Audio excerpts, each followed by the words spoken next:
the links of the gang members suspected to be with fringe elements. Some hackers earlier were also part of the same gang which tried to tamper with the cyber system of the railway, which basically operates from Lucknow to Gorakhpur and Ayodhya. So it turns out that the system, particularly an attempt being made to hack the cyber system in these very areas, Lucknow, Ayodhya and Gorakhpur being the target areas right now.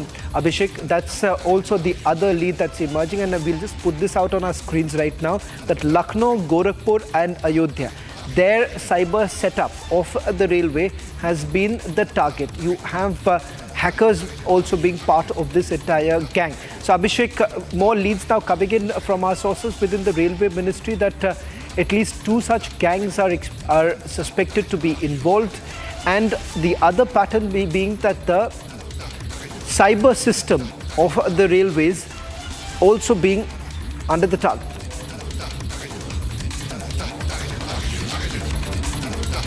Indicates towards an element of conspiracy. And who are these gangs? Hopefully we would be wiser after the agencies move further in their investigation. But the fact that they have already zeroed down on some people, and remember, this is not like taking out nut bolts so that they can take out the railway tracks and then maybe they can sell them in the black market. Nobody sells railway tracks in the black market. Obviously this is aimed at causing harm to India, to its property, to life and property in the country, and to, as I mentioned, target critical infrastructure. Railways constitutes India's critical infrastructure because, remember, for every 1 passenger train passing through a particular railway line on any given day, there are 3 goods trains that use the same track. The number of goods trains in the country is 3 times more than the passenger trains, and because it is the lifeline of India's economic march to progress, and that's why this targeting is happening. Make no mistake. And hopefully if these gangs have been busted and the agencies already know who's operating these gangs, then we would know perhaps if there is a larger conspiracy, who's behind it.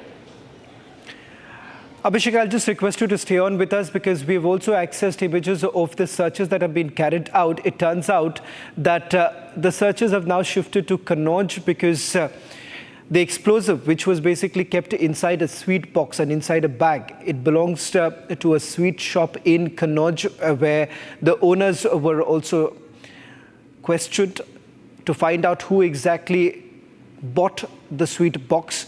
In fact, we'll try and put out those images, not these images, but the images that have just come in a short while back of the Kanpur Police Commissioner reaching the spot along with the ATS, and the investigation is still being carried out. Let's just play out those visuals and bring in my colleague Soumya, who's also been tracking this entire investigation. And we'll just play out the latest footage now coming in from Kanpur, as well as from Kannauj, of the searches that were basically carried out a while back at the sweet shop too.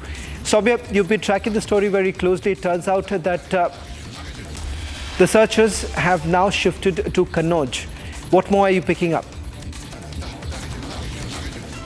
Yes, well, that's correct, because they are trying to search from the Kannauj angle, as you correctly mentioned, that in the bag in which the gunpowder was found, the bag belonged to a sweet house named Siaram Sweets that is based out of Kannauj. Now, what information we have at this point is that the owners of that sweet house were probed by the Kanpur police. Not just that, the CCTV footage of that particular shop has been taken into possession by the Kanpur police. Now, one of the major challenges, let me tell you here, one of the major challenges that is being faced by the investigators in this case is to establish whether the conspirator of this case had traveled all the way to Kanpur either by road or by train. So RPF is also trying to investigate this case from this angle to establish the mode of transport of the conspirators. Having said that, if we go by the sources, a particular gang which is based out of the Kanpur region is being suspected in this case. They are being told that they have very close links to some of the fringe elements. Not just that, they tried to hack the cyber system of a train that runs from Gorakhpur to Ayodhya.